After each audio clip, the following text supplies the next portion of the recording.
Halo, selamat malam Business Planners. Welcome back di Business Q&A, Business.id. Selamat hari Kamis teman-teman semuanya. Kembali lagi di sesi Business Q&A, Business.id. Semoga teman-teman dalam keadaan sehat dan bisnisnya berjalan dengan lancar ya. Ketemu lagi kita di sesi Business Q&A di Kamis 30 Mei 2024 yang hari ini spesial ditemani oleh Pak Budi Esman. Business Planners yang sudah bergabung, yuk boleh langsung drop nama dan domisilinya di kolom komentar supaya kita bisa saling kenalan dan absen nih teman-teman yang hadir hari ini dari mana aja. So teman-teman semuanya, Business Q&A hari ini spesial. Business Q&A yang biasanya diadakan di hari Rabu bersama Pak Budi Isman, kita pindahkan hari ini ke hari Kamis dikarenakan kemarin ada bentrok jadwal nih sama Pak Budi. Jadi kita pindahkan ke hari ini untuk berbagi insight lagi nih di sesi Business Q&A. Sebelum kita mulai, di sini pasti ada business planners yang belum kenal dengan business.id atau baru follow business.id dan belum tahu nih program-program yang disediakan oleh business.id. Kita kenalan dulu yuk sama business.id. Business.id merupakan platform belajar bisnis dan interaksi langsung dari expert di bidangnya. Teman-teman bisa belajar dengan mengikuti kelas-kelas berbayar kita di aplikasi atau websitenya business.id. Saat ini kita ada 12 kelas, yang mana cukup satu kali investasi aja dan materinya udah bisa diakses loh seumur hidup tanpa tambahan biaya lainnya. Jadi jangan lupa untuk download aplikasi business.id di Play Store ataupun App Store secara gratis. Karena selain teman-teman bisa ikut e-course dengan satu kali investasi aja, teman-teman juga bisa akses video gratis nih untuk pembelajaran dari sesi Business Forum. Selain itu, teman-teman semuanya juga bisa mengikuti pembelajaran gratis dari business.id, yaitu Business Q&A, seperti kegiatan kita di malam hari ini yang diadakan sebanyak 2 kali dalam 1 minggu, di Senin dan Rabu di jam 19.45 sampai 20.45 malam, bersama Pak Baskoro Hadi di hari Senin dan Pak Budi Isman di hari Rabu. Dan kalau ada special Business Q&A, kita juga selalu announce di Instagramnya business.id. Jadi stay tune juga untuk jadwal-jadwal Business Q&A di Instagramnya business.id. Atau business planners juga bisa ikut kegiatan Business Forum nih via Zoom. Teman-teman bisa cek jadwalnya untuk Business Forum di Instagramnya business.id, karena di sesi Business Forum ini teman-teman bisa belajar bersama expertnya business.id. Selain ada Pak Budi Isman ataupun Pak Baskoro Hadi, teman-teman juga bisa belajar bareng Pak Paras Nasution, lalu ada Pak Iskandar Zulkarnain, dan masih banyak lainnya yang teman-teman bisa sesuaikan dengan kebutuhan dan problem dari bisnis teman-teman semuanya. Jadi teman-teman bisa sesuaikan nih untuk ikut sesi Business Forumnya. Nah, buat teman-teman yang nggak mau ketinggalan untuk ikut sesi Business Forum, bisa langsung daftar dengan klik link di bio Instagramnya business.id di menu daftar Business Forum ya. Business.id juga punya program offline buat teman-teman semuanya yang merupakan business owner, CEO, leaders, ataupun HR managers dan butuh pelatihan atau program nih untuk menyiapkan tim yang tepat, memotivasi tim yang ada, sedang mengembangkan organisasi atau tim SDM, ataupun lagi punya problem SDM nih dan ingin membenahinya segera mungkin nih. Anda bisa bergabung ya di workshop HR Management for Entrepreneurs yang merupakan program workshop selama 2 hari dengan metode intervensi training, coaching, and mentoring dengan fokus pembelajaran pada pengolahan SDM, lalu untuk mendukung strategi bisnis teman-teman semuanya, lalu ada perencanaan SDM yang terintegrasi, lalu sampai ke HR life cycle-nya nih teman-teman, dengan output membuat HR management plan untuk bisnis teman-teman semuanya. Nantinya diajar langsung oleh independent HR consultant, lalu certified coach dari ICF Credential, associate coach juga, dan merupakan konsultan sekaligus HR director nih di banyak multinational company, yaitu Bu Evita Hadis. Nah, nanti ditemani juga nih oleh Pak Budi Isman yang sudah berpengalaman selama 30 tahun dalam membangun bisnis dan mengelola tim. Jadi teman-teman yang nggak mau ketinggalan untuk ikut HR Management for Entrepreneur Workshop, bisa langsung catat tanggalnya di tanggal 3 sampai 4 Juni 2024 di Hotel Arya Duta Menteng, Jakarta. Teman-teman yang mau daftar hari ini boleh banget langsung klik link di bio Instagramnya business.id, karena kita punya special price buat teman-teman semuanya yang mau daftar di malam hari ini juga. Oke teman-teman semuanya, kita sudah ada Pak Budi yang bergabung di malam hari ini. Selamat malam Pak Budi ya. Kita boleh dikirimkan request untuk bergabung ke room malam hari ini. Oke, kita cek ya teman-teman yang udah hadir hari ini dari mana aja. Teman-teman yang belum drop nama dan domisili masih kita tunggu sambil menunggu Pak Budi untuk bergabung ke room Zoom, ke room bisnis Q&A malam hari ini. Oke, kita cek ya, ada Bu Fitri dari Bandung. Oke. Tadi ada batas sedikit. Ada dari Gresik nih, dari Pusat Madu Asli. Nah, teman-teman yang lain juga boleh yuk drop nama dan domisilinya juga di kolom komentar supaya kita bisa saling kenalan nih teman-teman yang hadir hari ini dari mana aja. Ada Bu Risa dari Jember. Sebentar. Ada dari Melak dari Kaltim. Oke. Teman-teman yang lain yang belum dan domisilinya masih kita tungguin ya. Selamat malam Pak Budi. Malam Raisa, apa kabar? Alhamdulillah sehat. Gimana kabarnya Pak Budi? Alhamdulillah sehat-sehat. Gimana teman-teman semuanya nih yang hadir malam ini? Ya, Sehat-sehat mudah-mudahan ya. amin amin ya robbal alamin. Nah teman-teman semuanya, Pak Budi punya sibukannya padat ya Pak di minggu ini nih. Kemarin baru pulang dari Yogyakarta dan ada sesi business gathering di bareng kirimin aja. So sebelum ke teman-teman ya Pak, sebelum ke sesi sharingnya juga, boleh nggak nih Pak ceritain dulu keseruan kemarin nih Pak business gatheringnya kirimin aja bareng bisnis.id. Kita kemarin membahas seputar produk market fit ya Pak. Boleh nih diceritain, silakan Pak. Iya sih, menarik sih. Banyak sekali ya teman-teman yang hadir ya. Bukan hanya dari Jogja sebetulnya ya, ada juga yang dari Semarang, ada dari Solo, ada juga yang dari Sulawesi malah. Heran juga saya, kok bisa-bisanya gitu. Tapi menarik ya karena apa yang kita diskusikan ini sebetulnya banyak persoalan-persoalan yang ditemui oleh teman-teman gitu ya. Jadi bagaimana sebetulnya kita mencoba meyakinkan bahwa produk atau jasa yang kita jual itu sudah masuk dalam kategori yang namanya product market fit kan gitu ya. Nah juga kan karena kebanyakan kan kita ini apa ya, membuat produk itu atau jasa itu kan biasanya buat dulu ya, lihat kiri kanan ATM lalu lemparkan ke masyarakat, lihat responsnya seperti apa kan gitu ya. Nah jadi ya risikonya ada sih ya, risikonya kita mencoba trial by error gitu ya. Tapi juga kita harusnya kan memahami juga bahwa untuk bisa tumbuh bisnis itu omsetnya atau salesnya itu berkesinambungan, maka diperlukan tentunya proses dan pemikiran dalam konteks kita memahami kebutuhan konsumen dan juga mungkin problem konsumen apa yang bisa kita berikan solusinya lewat produk dan jasa kita, atau kebutuhan-kebutuhan yang memang selama ini mungkin tidak terdeteksi, tidak dipahami oleh konsumen, sehingga kita bisa memberikan apa namanya, pemenuhan ya terhadap kebutuhan itu. Jadi banyak diskusinya mengenai bagaimana menciptakan produknya itu, apa saja faktor-faktornya, sehingga diskusinya sangat menarik malam itu, dan cukup lama juga sih kita ngumpul-ngumpul di sana gitu Raisa. Yes.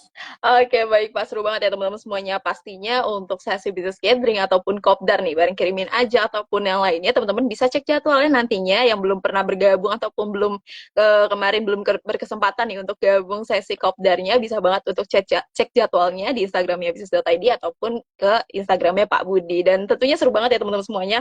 Gak cuma dari Jogja ya Pak, ada yang dari Solo juga pastinya, ada dari Semarang, bahkan dari yang terjauh ya Pak, Sulawesi nih. Padahal kegiatannya di Jogja, tapi teman-teman masih semangat banget nih untuk bergabung. Nah, teman-teman semuanya bisa banget ya daftar untuk ikut kopdar dan ikut gathering bareng Pak Budi dan diskusi juga langsung nantinya.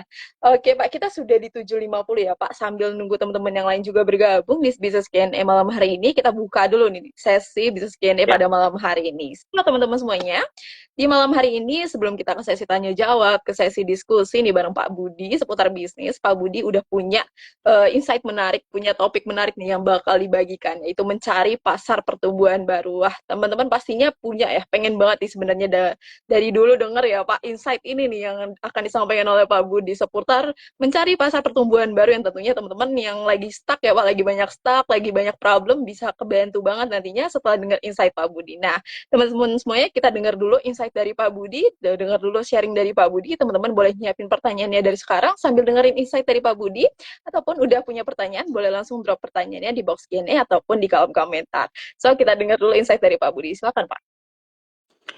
Oke, makasih Raisa. Selamat malam ya, businesspreneurs di seluruh Indonesia dan juga kayaknya ada juga dari luar nih tadi itu, dari Sydney katanya, dari Australia ya. Terima Udah kasih di ini kantor sudah juga hadir ya nih, malam Pak. ini. Yes. Iya, jadi kita akan tentunya mulai dari tadi ya diskusi kita mengenai mencari sumber pertumbuhan baru. Nah, maksudnya apa sih sebetulnya? Nah, ini juga berdasarkan pengalaman kita ya selama ini dalam membantu banyak teman-teman ya di seluruh Indonesia, maupun tentunya pengalaman pribadi saya ya dalam menjalankan bisnis, mengembangkan bisnis, maupun tentunya membantu ya teman-teman selama ini. Jadi banyak teman-teman yang saya lihat itu stuck, yang kata Raisa tadi itu kadang-kadang stuck di level-level tertentu gitu ya. Jadi mungkin awal-awalnya bisnisnya oke gitu ya. Apapun alasannya mungkin ya, mungkin saja tadi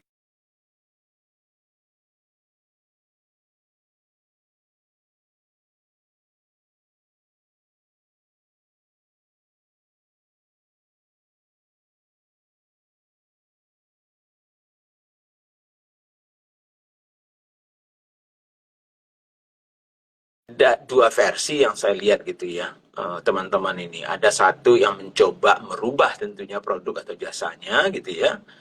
Atau ada juga yang justru malahan yang mencoba mencari bisnis baru gitu. Nah, ini yang ingin saya juga diskusikan malam ini. Jadi supaya teman-teman ya mungkin ada yang merasa bahwa lah saya kan bisnis saya tadinya misalnya katakanlah 100 juta sebulan. Sekarang 500 juta sebulan, naik jadi 1 M, tapi setelah itu udah sulit gitu ya untuk meningkatkan ya omsetnya gitu.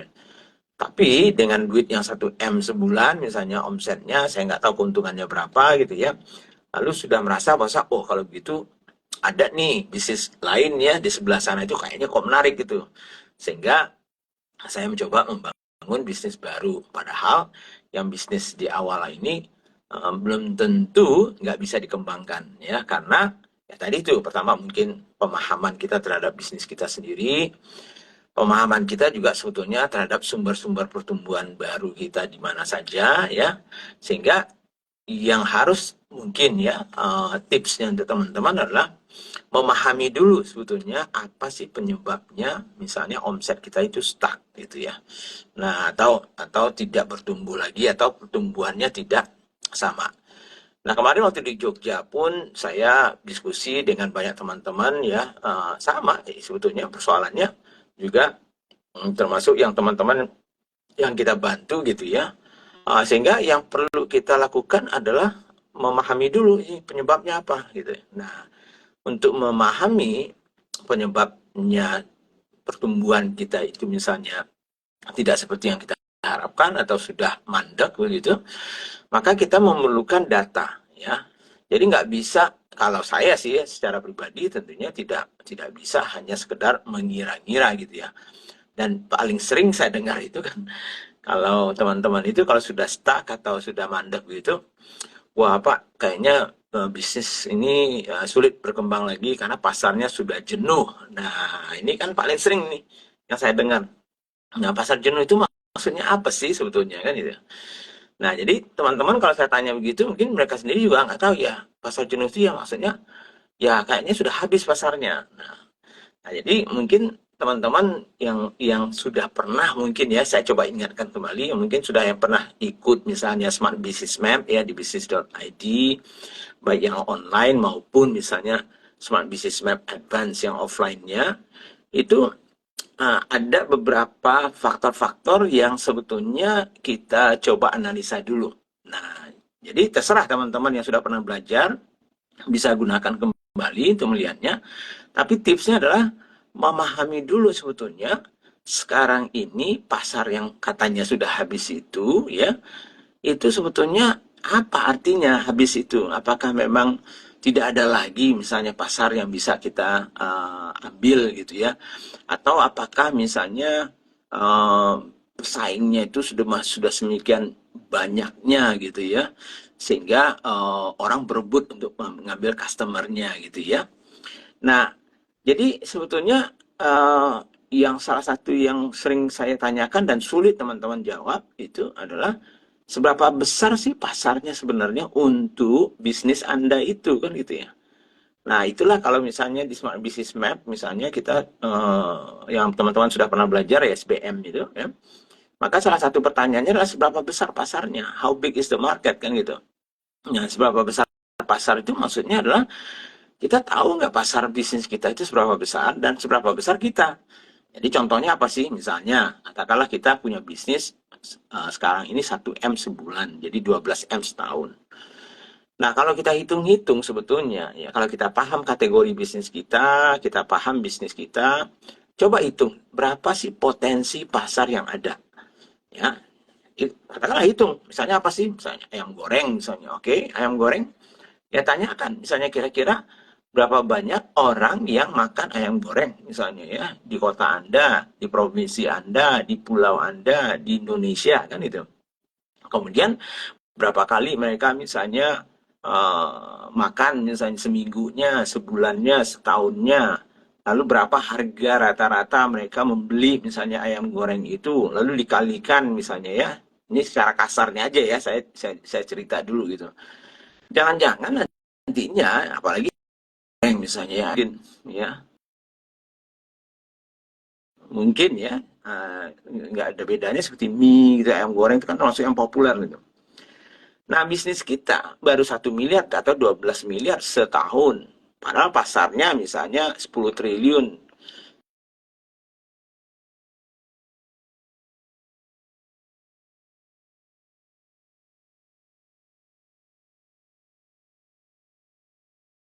Nah, sebetulnya yang mereka ambil dari porsi yang 10 triliun itu.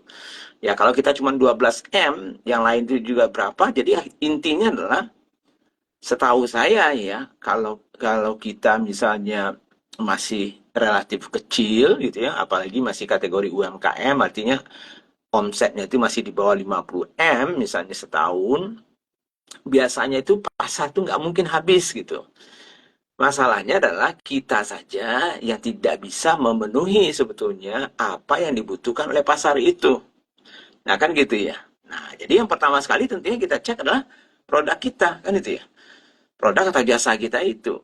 Ini sudah memenuhi nggak sebetulnya kebutuhan konsumen, atau kalau di dalam teman-teman yang belajar SBM ya atau Smart Business Map ya di business.id, maka pertanyaan pertama itu adalah apa sih sebetulnya problem yang bisa kita selesaikan dengan lewat produk atau jasa kita ini ya, problemnya konsumen itu sehingga mereka mau membeli produknya kita.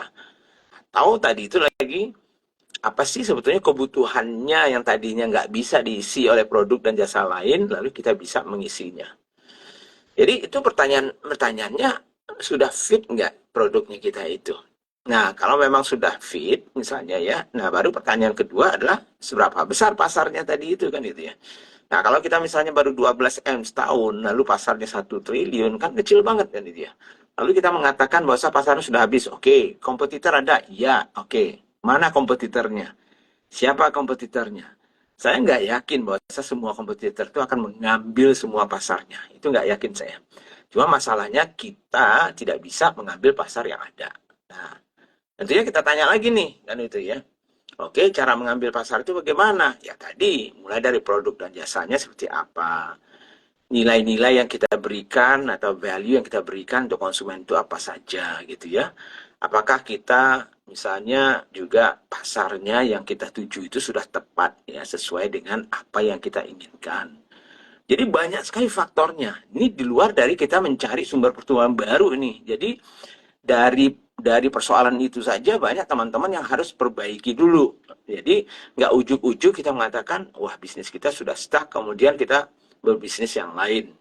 Ya kalau memang teman-teman punya keinginan untuk punya bisnis 2-3 sekaligus lalu dijalankan, ya itu kan terserah ya teman-teman. Tapi jarang yang saya lihat teman-teman itu akan bisa fokus ya kalau teman-teman masih relatif kecil, kemudian tiba-tiba punya banyak bisnis sekaligus dan dijalankan oleh teman-teman juga ya, bukannya punya tim yang terpisah-pisah gitu ya.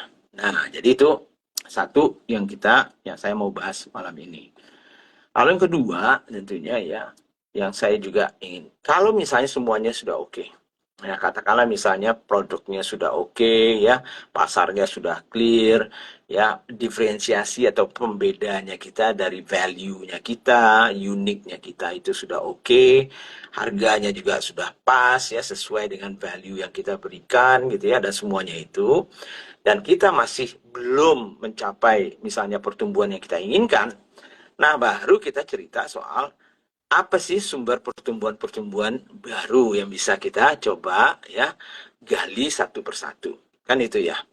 Nah, saran saya kembali ya, walaupun saya artinya saya itu percaya bahwa kalau kita masih kecil itu, saya percaya bahwa saya masih jauh dan banyak sekali sebetulnya pertumbuhan yang bisa kita ambil gitu ya.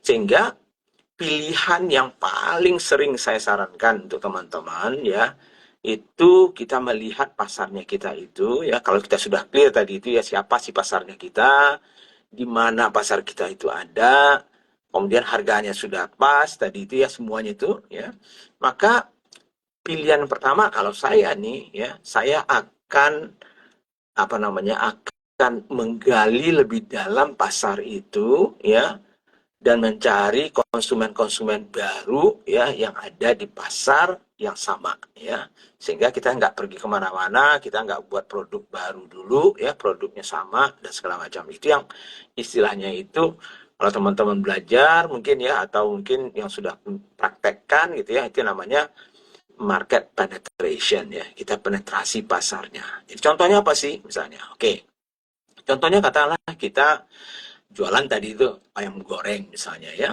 ayam goreng di sebuah kota. Nah, kota itu penduduknya misalnya 500.000 ya, nggak sampai sejuta. Nah, dari semua 500.000 itu berapa orang sih sebetulnya yang potensi sebetulnya makan ayam goreng ya. Jadi bukan ayam goreng kita nih, apapun ayam gorengnya. Jadi katakanlah misalnya 25%-nya aja, misalnya 25%-nya ya. 25%-nya berarti kan sekitar 125.000 ya.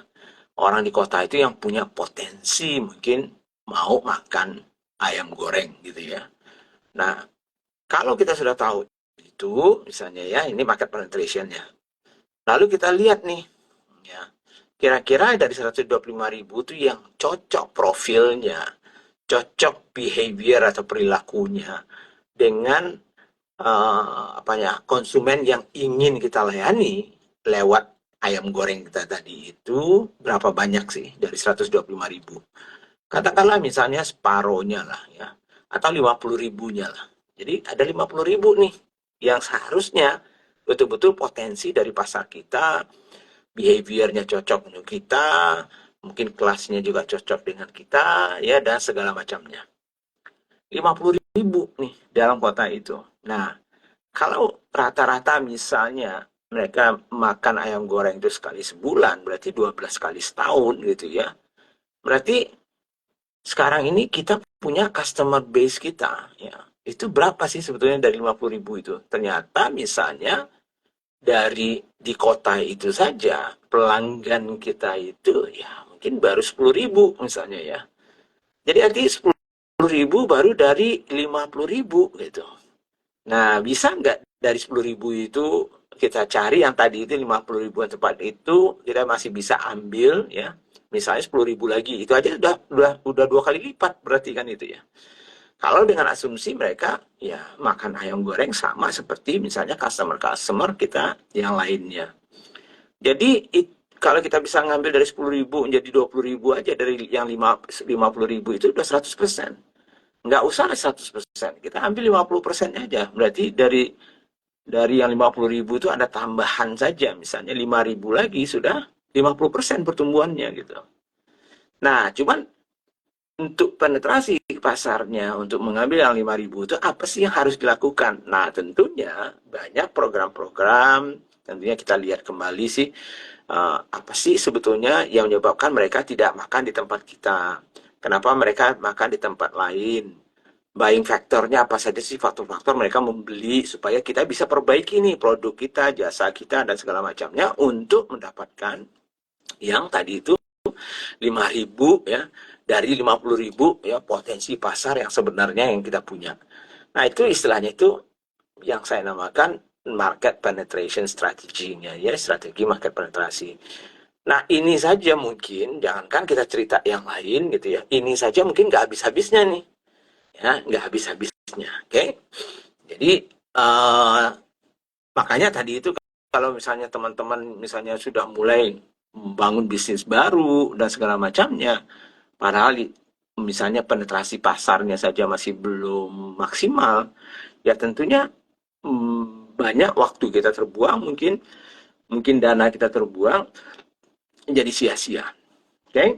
Nah, yang kedua, yang masih mungkin juga, yang mungkin lebih mudah, ya nggak mudah-mudah amat, tetapi ya bisa saja tadi itu di kota itu. Padahal di kota itu sendiri menurut saya misalnya tadi itu masih banyak sekali kan potensinya digarap. Nah, kalaupun misalnya teman-teman mengatakan, oke Pak, tapi kan potensinya itu ya belum tentu semuanya bisa.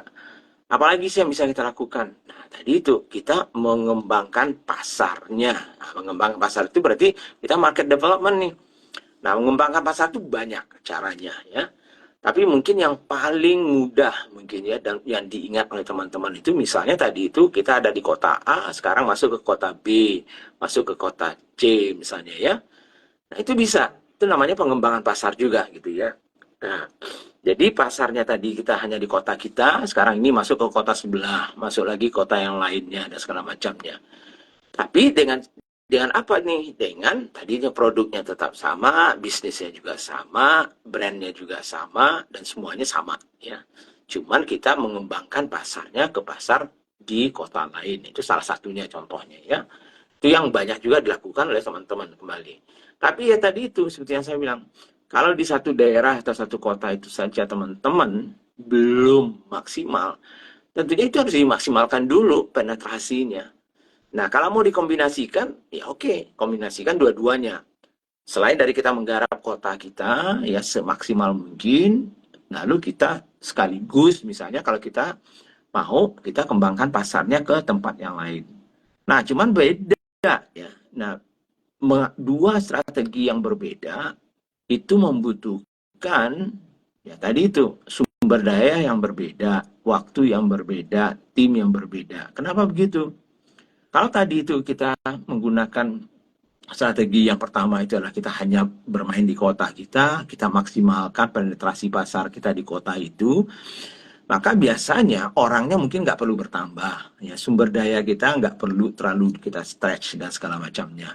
Tapi kalau kita sekaligus mengembangkan ke kota baru, ke kota yang di luar dari kota kita, maka konsekuensinya untuk bisa itu berhasil, maka teman-teman kemungkinan besar harus menambah tim misalnya, harus menambah kontrol, harus menambah sistem supaya ya teman-teman yang mengembangkan misalnya bisnisnya di pasar yang baru itu atau di kota yang baru atau wilayah yang baru itu bisa juga maksimal. Karena kalau tidak ya sia-sia juga. Ngapain kita masuk ke kota orang lain kita nggak siap kan itu. Nah, jadi itu biasanya yang dua yang mungkin termasuk yang simple ya, yang lebih mudah yang bisa dilakukan oleh teman-teman gitu ya untuk mencari pasar baru dari pertumbuhan bisnisnya teman-teman gitu ya. Ada juga sebetulnya sambil berjalan kalau mau misalnya ya tadi itu tergantung ya permintaan dari konsumennya, tergantung permasalahan konsumennya bagaimana. Bisa juga caranya itu ya tadi itu kombinasi dua-duanya tadi itu kita garap pasar yang ada di kota itu, kita juga garap pasar yang di luar dari kota itu, yang pengembangan pasarnya, tapi sekaligus kita meningkatkan yang namanya pertumbuhan vertikal dari omset kita. Nah, pertumbuhan vertikal itu maksudnya apa? Mungkin di toko yang sama, di kota yang sama, ya, kita masih bisa menumbuhkan bisnis kita itu. Lewat apa? Nah, lewat misalnya tadi itu, kita melakukan renovasi dan inovasi produk kita. Nah, jadi kita punya strategi pengembangan produk kan gitu. Jadi dengan pengembangan produk dengan customer yang sama di tempat yang sama, bisa-bisa mereka juga tentunya berbelanja lebih banyak sehingga itu pun menjadi sumber pertumbuhan baru gitu ya. Jadi kalau kita cerita-cerita ya saya simpel itu saya kasih empat yang simpel saja ya. Yang banyak sebetulnya yang lainnya ya, tapi mungkin tadi itu kita kembangkan produk kita renovasi produk dan jasa kita, melakukan inovasi ya untuk mencari sumber pertumbuhan omset kita yang baru. Jangan dulu ya kita melakukan diversifikasi kalau menurut saya gitu ya. Nah, kecuali kalau teman-teman udah ngotot banget gitu ya, udah nggak tahan banget gitu ya, pengen juga pokoknya diversifikasi. Ya, saya jualan ayam goreng Pak. Sekarang kayaknya peluang ada di properti. Ya. Ada peluang misalnya untuk misalnya membuat ya apa namanya ya, nggak tahu nih ada hari raya kurban ini kayaknya kita bisa jualan sapi ini.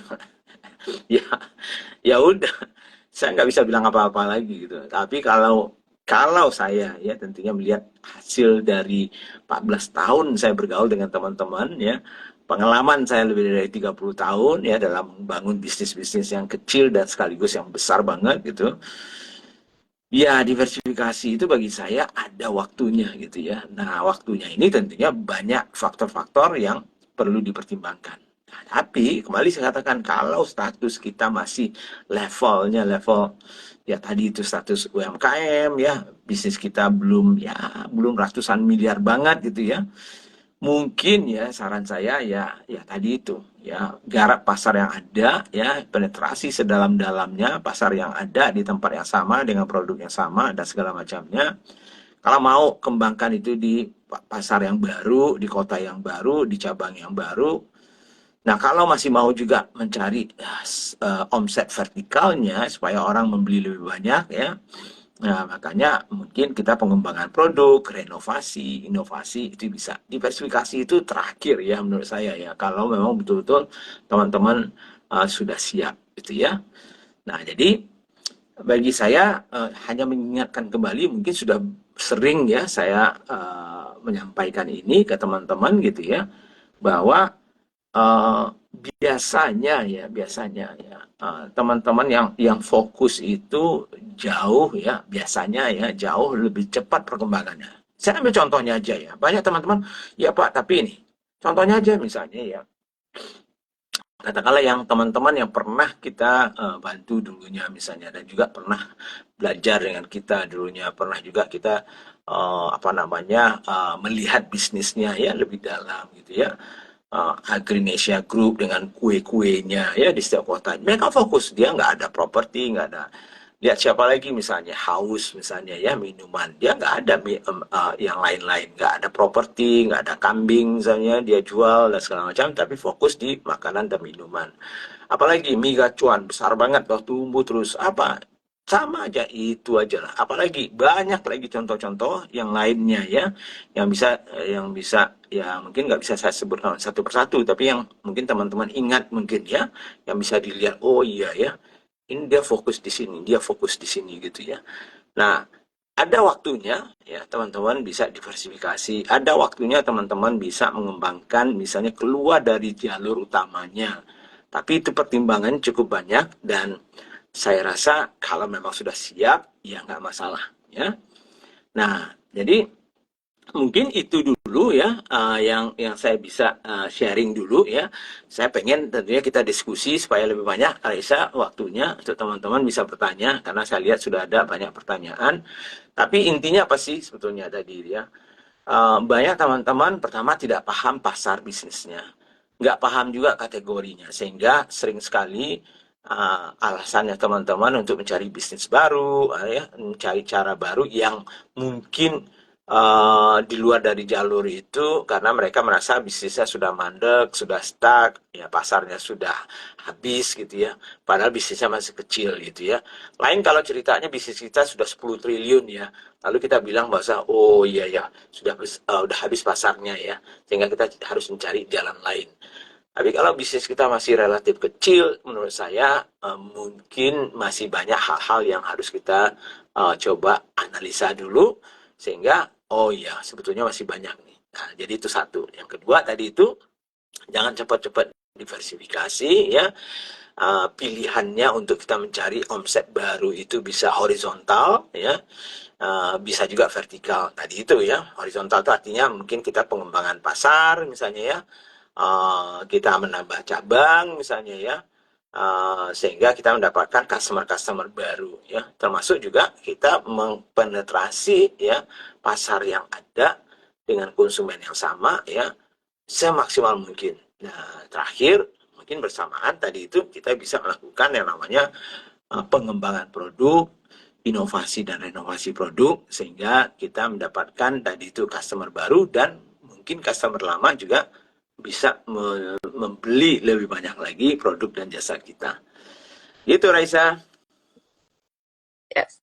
Oke, baik. Terima kasih Pak Budi atas insight-nya. So, teman-teman semuanya, semoga ya setelah denger insight Pak Budi yang teman-teman lagi stuck nih dan lagi bingung gimana sih mencari pertumbuhan pasar yang lebih baik lagi, yang baru lagi, supaya ketemu customer-customer baru, teman-teman bisa coba nih tips dari Pak Budi ya Pak. Tadi ada 4 step yang teman-teman bisa cobain.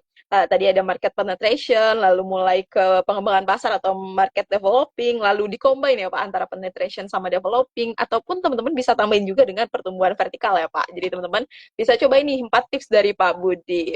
So, kita mulai coba ambil pertanyaan dari teman-teman semuanya. Teman-teman boleh banget langsung drop pertanyaannya di box Q&A ataupun di kolom komentar, tapi kita mau coba cek dulu teman-teman yang ada di box Q&A nih. Dari Pak Alif Wadlika nih Pak. Berarti business owner nih Pak harus berinovasi terus ya Pak, mulai dari produk dan efisiensi sistemnya juga.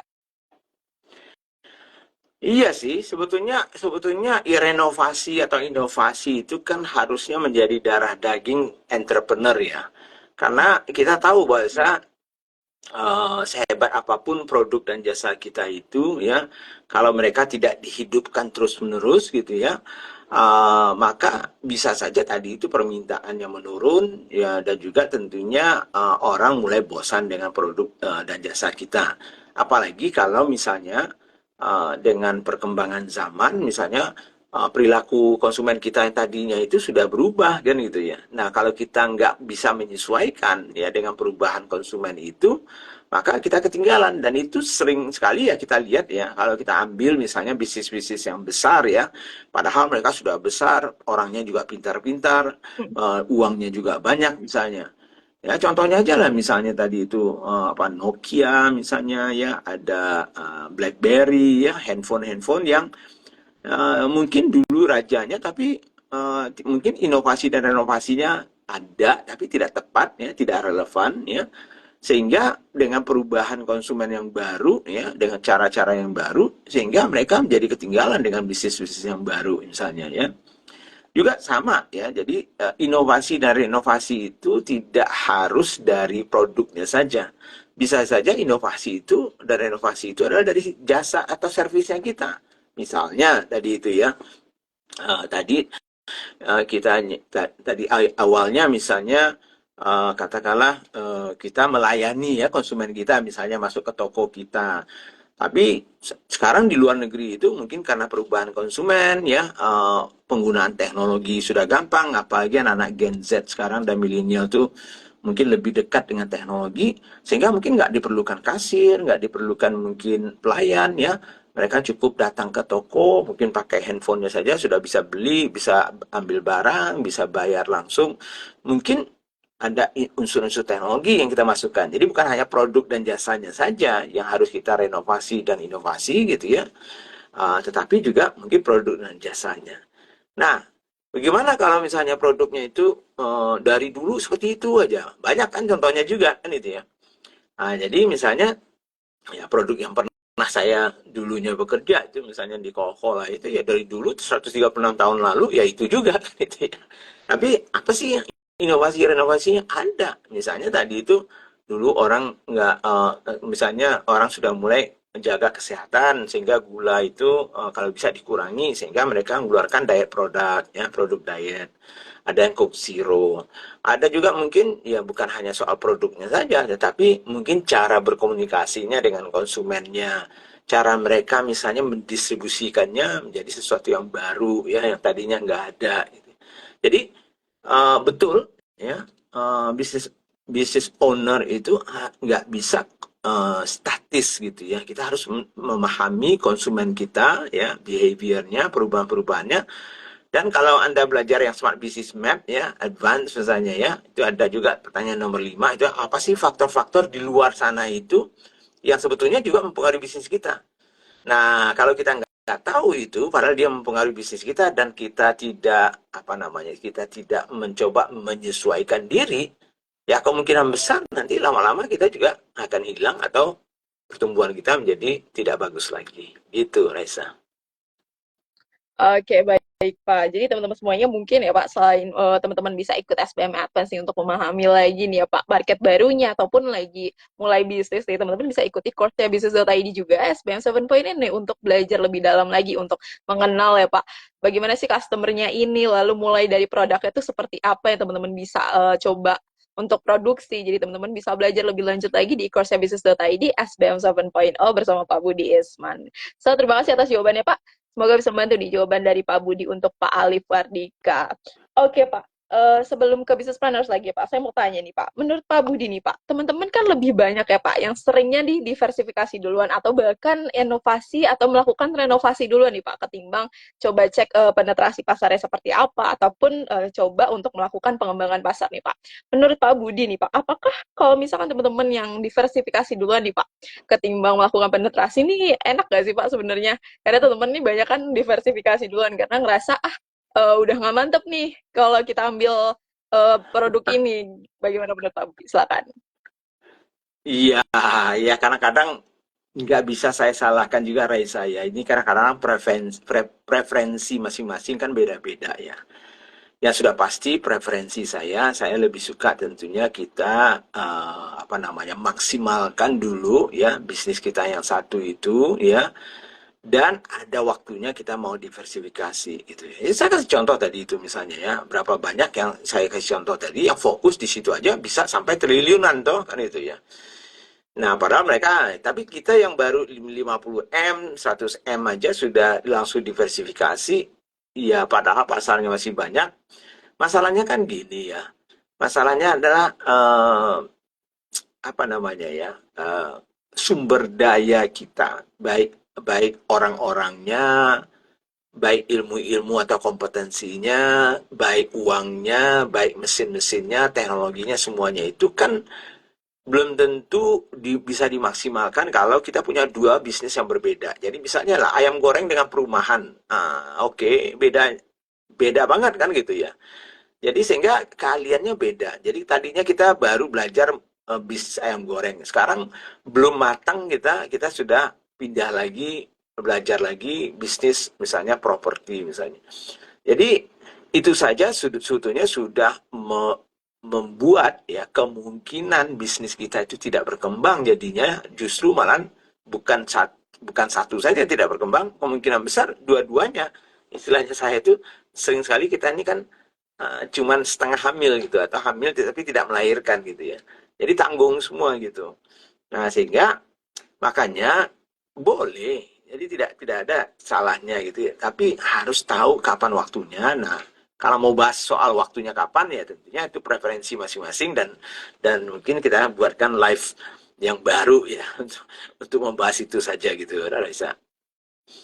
Oke, thank you Pak Budi. So, teman-teman semuanya mungkin yang udah diversifikasi ya Pak, nggak menyalahkan juga nih teman-teman untuk ambil langkah diversifikasi. Mungkin karena faktor-faktor lainnya ya Pak, yang teman-teman jadi pendukung nih untuk melakukan diversifikasi. So, teman-teman ditunggu aja live-nya, mungkin kita akan bahas ya Pak seputar diversifikasi seperti apa, kapan waktunya, faktor-faktornya. Jadi teman-teman bisa cek nanti jadwalnya di Instagramnya bisnis.id.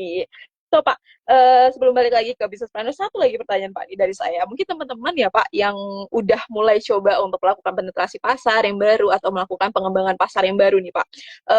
Mikir bagaimana sih menyiapkan SDM-nya atau melakukan pengelolaan SDM-nya nih Pak. Karena kan kita mulai penetrasi yang baru, mulai harus mendalami lebih dalam lagi. Seperti apa sih Pak kemampuan yang sebenarnya harus kita dapetin nih Pak dari SDM yang kita adakan nih Pak. Silakan. Ya, kan itu salah satunya kenapa tadi itu fokus itu menjadi juga penting ya. Terutama di awal-awal bisnisnya kita ya, Raisa. Karena seperti yang saya bilang tadi itu, jangankan uangnya yang terbagi-bagi ya, sumber daya manusia kita pun, SDM kita pun ya, mereka aja masih belajar toh, masih belajar bisnis yang kita jalankan sekarang ini.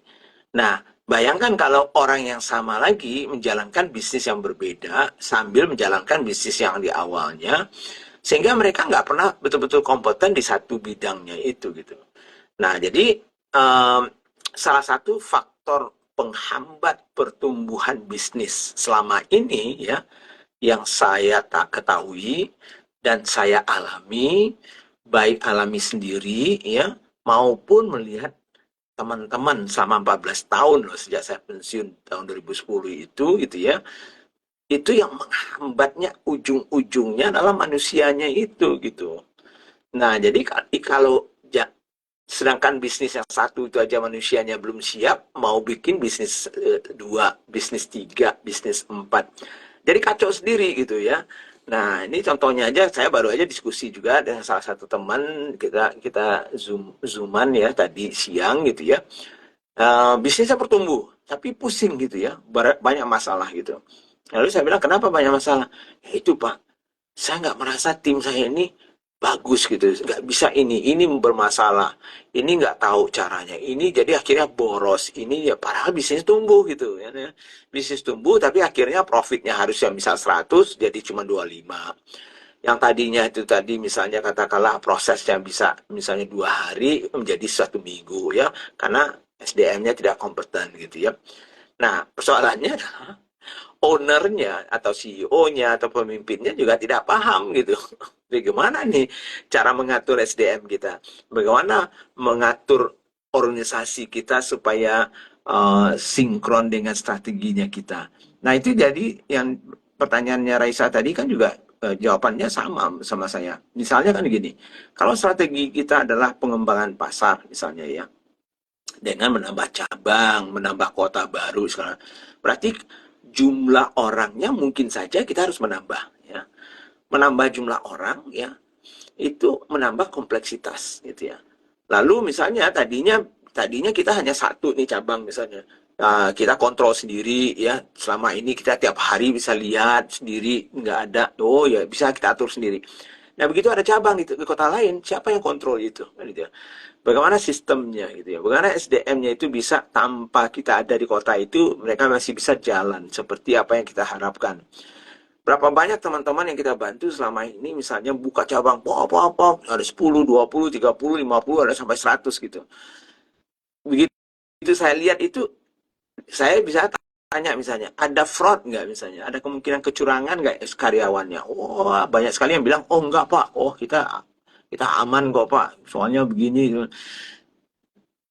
Begitu kita audit, bisa-bisa fraud semuanya. Karena tadi itu, mungkin cara merekrutnya nggak tepat, melihat kompetensinya nggak tepat, ya sistem kontrolnya nggak ada, performanya bagaimana, banyak masalahnya gitu ya. Nah, celakanya adalah, ya kita tahu bahwa masalahnya banyak di SDM itu, tapi kita sendiri sebagai owner atau founder atau CEO-nya juga nggak pernah mau belajar bagaimana mengelola itu. Nah, itu kan kasihan banget ya. Itu Raisa. Oke, thank you Pak Budi. So, teman-teman lebih banyak ya Pak, udah siap buka cabang, udah siap buka yang lain ya Pak, tapi belum siap nih sistemnya, SDM-nya belum mumpuni. Jadi teman-teman harus balik lagi ya Pak, fokus nih untuk kalau misalkan mau coba pengembangan pasar, SDM-nya atau dari kita sendiri ya Pak, untuk pengelolaannya nih harus bisa nih, sesuai dengan yang kita butuhkan, sesuai dengan pertumbuhan yang akan kita lakukan. Oke, baik Pak. Kita ambil pertanyaan dari box Q&A. Ada dari Dekaya.snackbox. Kalaupun ada bisnis sampingan nih Pak, baiknya bagaimana menambah income stream-nya? Apakah dengan bisnis baru? Bagaimana menambah income stream-nya? Ya, kalau saya sih kembali saya katakan, pertanyaannya adalah income tambahan ini maksudnya apa sih? Apa karena nggak cukup dari bisnis yang sekarang ini sehingga kita harus mencari income tambahan, atau karena kita gatal aja pengen ada bisnis baru itu ya, atau karena menurut kita ini tren yang baru makanya kita nggak mau ketinggalan. Saya nggak tahu alasannya apa gitu. Tapi ujung-ujungnya adalah kalau misalnya kita misalnya kan gini lah, misalnya, katakanlah kita jualan apapun lah produknya, misalnya sebulan katakanlah kita jualan 100 juta, atau saya nggak tahu ya 1 M atau 10 M atau 100 M sebulan. Tapi intinya adalah katakanlah misalnya kita jualan 1 M. Nah, 1 M misalnya kita kita dapat profit berapa sih dari 1 M? Katakanlah 10%-nya, 100 juta. Cukup nggak 100 juta itu kan misalnya ya. Nah, kalau nggak cukup, oh kita butuh misalnya 200 juta, Pak. Oke, opsinya apa? Apakah kita buka bisnis baru untuk menambah, ya, supaya yang 100 juta jadi 200 juta, atau kita fokus mengembangkan bisnis ini yang 1 M tadi itu bisa menjadi 5 M, sehingga bisa menghasilkan 500 juta. Itu kan pertanyaannya kan gitu ya. Karena sumber daya kita, apalagi kita lagi yang terlibat gitu, kita lagi yang akan melakukannya, kita lagi yang mencari. Yang tadinya fokus ngurusin bisnis yang lama itu sekarang karena gara-gara mencari bisnis tambahan, ya kita mencuri waktunya yang tadinya dipakai untuk di tempat bisnis yang lama, sekarang dipakai itu mencari duit tambahan kan itu. Jadi ya sebetulnya teman-teman lah yang tahu kan gitu ya. Kalau saya sih lah beda ya kalau teman-teman tidak punya satu bisnis ya, tapi hanya sekedar apa namanya ya mencari-cari ya peluang-peluang bisnis ya itu kan lain ya. Atau tadi itu kalau mau fokus ya, kalau mau juga ngotot juga udah gatel banget juga ya udah pisahkan waktunya, pisahkan orangnya, pisahkan SDM-nya, pisahkan juga misalnya duitnya ya supaya tidak terganggu bisnis yang utamanya itu gitu Raisa. Oke, baik, terima kasih Pak Budi atas jawabannya. Semoga bantu nih jawaban dari Pak Budi ya untuk Dekaya Box. Lalu Pak, mungkin sebelum ke business planners lagi ya, saya mau tanya lagi nih Pak. Lalu Pak, pastinya ya untuk penetrasi pasar, lalu pengembangan pasar dan adanya pertumbuhan vertikal ini pasti ada aplikasi juga ya Pak dalam perusahaan-perusahaan besar ataupun bisnis-bisnis besar. Nah, bagaimana sih Pak di perusahaan-perusahaan besar nih aplikasinya nih Pak? 4 step yang tadi Pak Budi sudah berikan nih. Apakah ada persamaan atau bahkan ada perbedaan yang jauh banget nih Pak dari step-stepnya? Silakan. Saya kasih contoh misalnya ya, justru malahan ya walaupun itu bisnis lama ya yang saya jalani gitu ya. Dulu waktu saya masih jadi CEO-nya SGM ya sebelum kita jual itu ke Danone gitunya ya. Eh, karena saking pengennya saya fokus ke satu brand saja waktu itu ya SGM ya menjadi mega brand ya yang paling utama gitu ya. Ada brand saya yang cukup besar waktu itu ya, ya lebih dari 200-an M misalnya ya, setahun menghasilkan dengan profit yang cukup tinggi gitu ya. Namanya Vitalak waktu itu saya matikan kan itu ya. Saya matikan gitu. Bayangkan tuh kita mau mematikan uang yang masuk 200 sampai 250 M setahun gitu ya dengan profit yang tinggi hanya karena ingin fokus ke satu SGM aja gitu. Nah itu banyak kontroversi, banyak teman-teman kalau saya cerita soal itu, wah, mereka selalu bilang, ah Pak Budi ini sinting ini, atau kenapa nggak dijual aja, kenapa segala macam. Jadi itu kan pilihan masing-masing ya, strateginya kita sebagai owner, sebagai CEO, atau sebagai leadernya, apa sih yang harus kita lakukan ya tadi itu. Jadi kalau kita cerita aplikasinya ke bisnis kita masing-masing, tadinya itu, ujung-ujungnya kan strateginya harus kita buat nih untuk mengembangkan bisnis kita. Nah, strategi ini kan nggak bisa. Kalau kita nggak punya strategi, akhirnya tadi itu ya, ya terserah apa aja ya jalan kan gitu. Tapi harus ada clear strateginya apa yang harus kita lakukan, apakah kita mau. Tapi ya tadi itu stepnya bagi saya adalah kalau masih memungkinkan penetrasi pasar di pasar yang sama, ya itu lakukanlah itu dulu. Kalau mau juga mengembangkan sekaligus pengembangan pasar, boleh. Kalau mau nambahkan vertical sales-nya, mau ditambah produknya dan inovasi-inovasi, boleh. Diversifikasi, tahan dulu. Nah, itu kira-kira. Itu ya, Reza. Oke, baik Pak. Saya ambil pertanyaan lagi dari Mami Yokya ya Pak, 17 tadi di kolom komentar nih Pak. Bagaimana jika bawahan nih Pak melakukan salah hitung dan merugikan bisnis puluhan juta, tapi selama ini pekerjaannya baik. Baiknya seperti apa Pak? Ya, sebetulnya kesalahan itu bagi saya ada dua ya.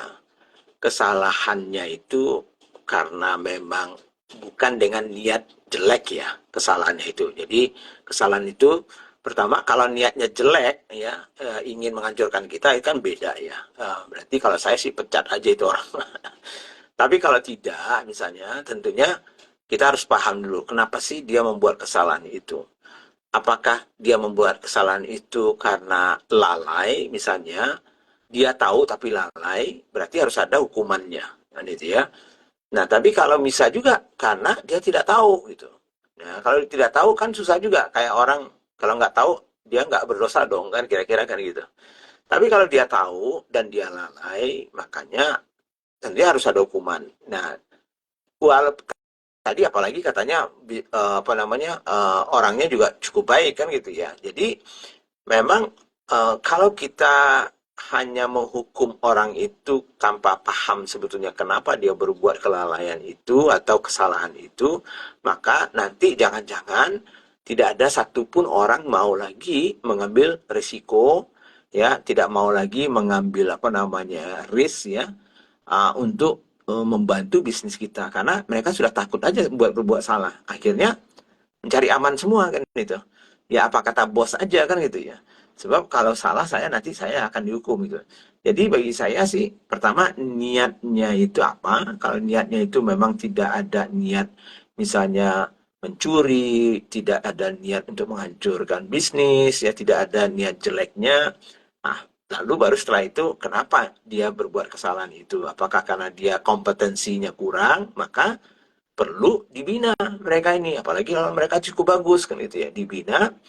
Ya kalau misalnya ada aturan bahwa dia harus mengganti segala macam, ya itu terserah lah kan ya. Kalau saya sih jarang ya, saya akan minta ganti kalau misalnya itu kesalahan yang mungkin karena dia nggak kompeten dan segala macamnya ya.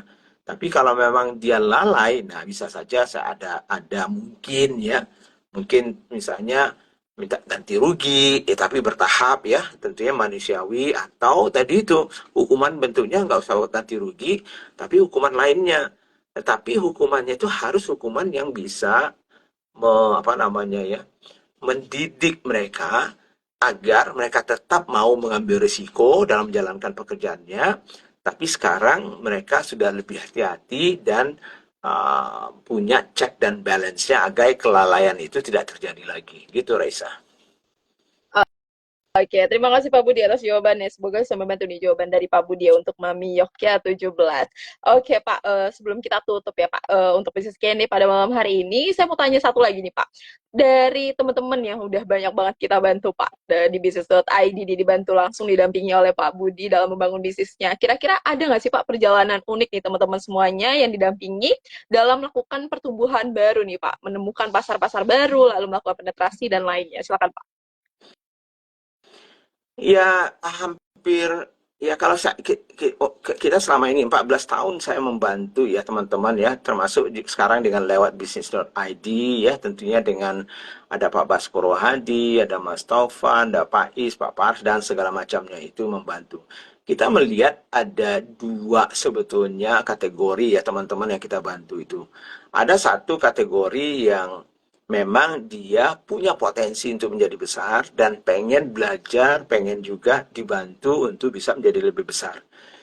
Nah, biasanya kalau orang-orang seperti itu punya niat yang seperti itu, mimpinya juga cukup besar dan ada keinginan untuk mau belajar ya. Nah, biasanya itu progresnya mereka itu cukup bagus menurut saya gitu ya. Tapi ada juga yang sebetulnya mereka hanya berpikir pendek sebetulnya. Ujung-ujungnya mereka hanya berpikir bahwa, oh gimana omset saya bisa 1000% naik besok atau bulan depan gitu ya. Lalu mencari shortcutnya aja ya, apanya, jalan pintasnya. Nah kalau begitu, saya terus terang aja banyak juga yang saya lihat akhirnya mungkin sementara bisa dapat jalan pintasnya, tapi fundamentalnya nggak kuat sehingga lama-lama juga nanti ujung-ujungnya bermasalah. Nah, jadi dua tipe itu yang menurut saya kalau kita lihat ya sekarang teman-teman itu yang maju yang sudah sampai triliunan bisnisnya ya, ratusan miliar gitu ya. Itu teman-teman yang punya mimpinya besar, fokus. Nah, itu kembali ya. Jarang yang saya lihat ya teman-teman yang sudah ratusan miliar itu tidak fokus. Kalaupun ada bisnis yang lainnya itu betul-betul bisnisnya itu misalnya punya tim yang terpisah, misalnya uangnya terpisah gitu ya. Tapi yang betul-betul besar itu hampir mungkin 80%-nya betul-betul fokus. Jadi kalau mau dilihat statistiknya yang selama ini ya itu dia. Jadi tapi kalau cuman mau ya 5M setahun, 10M setahun, ya terserah. Gitu, Raisa. Oke. Baik Pak Budi, jadi teman-teman semuanya ya Pak, pastinya kalau misalkan mau bertumbuh terus ya Pak, ada baru yang terus bertambah, harus ya Pak, namanya bermimpi besar dulu, lalu mulai fokus, mulai dijalankan ya Pak, mulai action ya. Jadi teman-teman semua harus dicobain ya Pak, tips-tipsnya tuh, mulai fokus, mulai punya mimpi besar. Nah, yang lainnya bisa mengikuti ya Pak strategi bisnis yang teman-teman bisa coba buat dengan lebih besar lagi, pertumbuhan yang teman-teman bisa coba rangkai lagi. Nah, teman-teman bisa coba aplikasikan tips-tips tadi nih buat teman-teman yang mungkin lagi stuck sekarang ya Pak. Harus mimpi Iya. dulu, punya fokus, analisa, bikin pertumbuhan baru lagi. So, terima kasih Pak Budi nih. Kita sudah dengerin insight menarik banget pada malam hari ini di sesi Business Q&A. Tapi sebelum kita tutup Pak, sesi Business Q&A hari ini kita harus dong beri pesan penutup buat teman-teman semuanya supaya yang lagi stuck atau lagi mandek nih Pak, yang belum ada pertumbuhan lagi dan masih butuh pertumbuhan baru bisa makin semangat Pak untuk melakukan pertumbuhan ya. Silakan Pak. Ya, seperti tadi saya bilang ya, untuk mencari pertumbuhan itu banyak caranya ya. Tapi salah satu yang sering sekali saya lihat teman-teman itu terlalu cepat juga mencari misalnya bisnis yang baru ya. Saya sebetulnya tidak sarankan itu, tapi terserahnya teman-teman itu preferensi masing-masing. Banyak cara yang lain tadi itu ya. Garap pasar yang sudah ada dengan produk yang ada di tempat yang ada itu semaksimal mungkin. Bisa juga tadi itu ya kita melakukan renovasi, inovasi produk ya dan segala macamnya itu untuk menambah vertical sales kita. Kalau enggak ya kembangkan aja pasar itu ke tempat yang baru dan segala macam itu masih memungkinkan. Diversifikasi menurut saya ya itu less option kalau saya sih, tapi terserah teman-teman kan gitu. Nah, cuman ada pengikatnya, Raisa. Pengikatnya apa sih? Ya, ujung-ujungnya, kalaupun kita sudah mendapatkan pertumbuhan yang baru itu, ya kalau saya lihat nih, yang akan menghambat kembali itu adalah SDM-nya, kan itu ya. Dan itu sampai sekarang pun ya saya itu teman-teman yang sudah besar ya, ya ratusan M ada 1 triliun itu masih itu saja masih berkutat masalah SDM-nya. Ini menghambat banget, menghambat banget. Nah, yang kecil juga begitu gitu. Jadi selain dari kita belajar yang lain-lain, menurut saya sih owner, foundernya itu juga harus paham gitu ya, bagaimana mengelola orang-orang ini gitu ya. Nah, mengelola orang-orang ini kan bukan soal rekrutmennya saja kan gitu ya, ada strateginya, ada segala macam yang sinkron nantinya dengan bisnisnya teman-teman. Jadi harapan saya silakan ya ada teman-teman ya cek sama Mbak Raisa gitu ya kalau mau belajar lebih banyak apapun ya di bisnis.id. Terima kasih Raisa.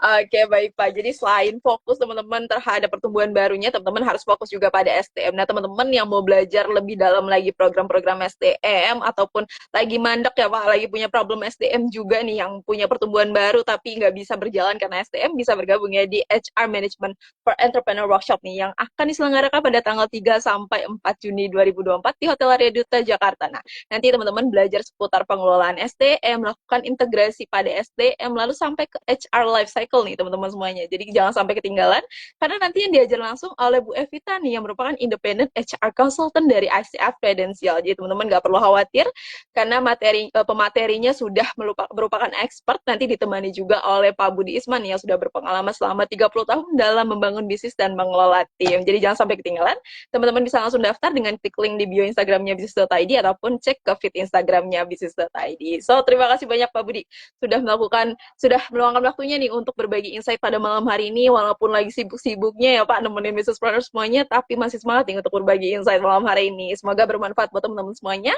dan bisa langsung diaplikasikan nih buat teman-teman semuanya. Mumpung lagi kuarter kedua ya Pak, lagi siap-siap mulai Iya, kuarter ketiga, mau mulai evaluasi, bisa ya Pak dicek nih pertumbuhannya teman-teman semuanya bagaimana. So, terima kasih banyak Pak oke. Budi. Terima kasih Raisa. Selamat malam semua teman-teman. Assalamualaikum. Waalaikumsalam, selamat malam dan selamat beristirahat Pak Budi. So, terima kasih Business Planner semuanya sudah bergabung di sesi Business Q&A pada malam hari ini. Kita ketemu lagi di sesi Business Q&A di besok bersama Pak Baskoro Hadi. Teman-teman yang hari ini kebantu banget, boleh ya di-share dan di-like juga. Sesi Business Q&A malam hari ini, teman-teman yang mau nonton kembali sesi rekaman dari Business Q&A malam hari ini, bisa langsung cek IGTV Business.id ataupun ke YouTube-nya Business.id. So, terima kasih Business Planner sudah bergabung di sesi malam hari ini. Kita ketemu lagi di besok dan sampai jumpa.